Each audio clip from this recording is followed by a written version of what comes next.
এই মুহূর্তে দাঁড়িয়ে চাকরি দুর্নীতির ঘটনা কিন্তু আমাদের কারোরই অজানা নয়। 2016 এসএসসি প্যানেল ক্যান্সেল হওয়ার পর থেকে আমরা বারংবার দেখেছি চাকরি প্রার্থীরা দফায় দফায় তাদের আন্দোলন করেছেন এবং তাদের আন্দোলনে সমর্থন করেছেন বিভিন্ন ব্যক্তি।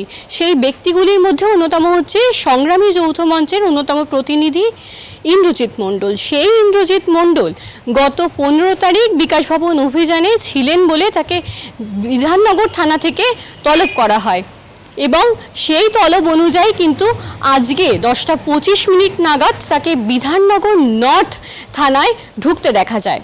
সেই জায়গা থেকে দাঁড়িয়ে জানানো হয়েছে যে সেই বিকাশ ভবন অভিযানে তিনি উপস্থিত ছিলেন বলে তাকে বিভিন্ন মামলায় জর্জরিত করা হয়েছে এবং এক প্রকার দমনমূলক চাপ সৃষ্টি করা হয়েছে তার উপর।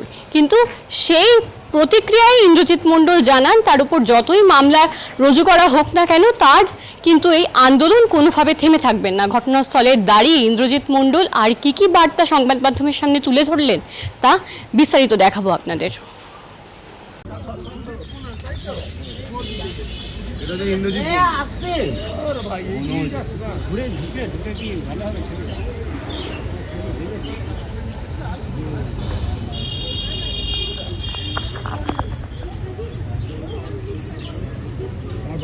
তো ঢুকবে একটু না ঢুকো না।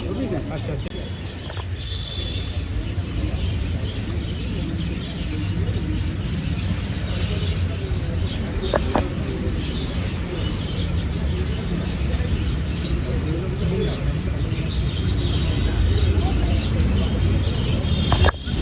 দেখানো যায় না, যারা আইনকে বুড়ো আঙুল দেখায় তাদের মতো আমরা নই।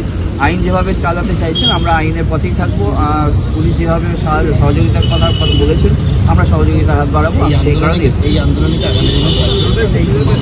দেখুন, মনে করি যে এই আন্দোলন দীর্ঘায়িত হোক বা না হোক এদের চাকরিটা ফিরুক, কারণ আন্দোলনটা গড়ে তোলা হয়েছে এই চাকরিটা ফেরানোর লক্ষ্যকে কেন্দ্র করে। যারা সরকারি স্কুলে যাওয়ার কথা ছিল সেই নির্মম মুখগুলো আজকে ফুটপাতে রাস্তায় পড়ে বসে রয়েছে, বিকাশ ভবনের সামনে থেকে শুরু করে সর্বত্র।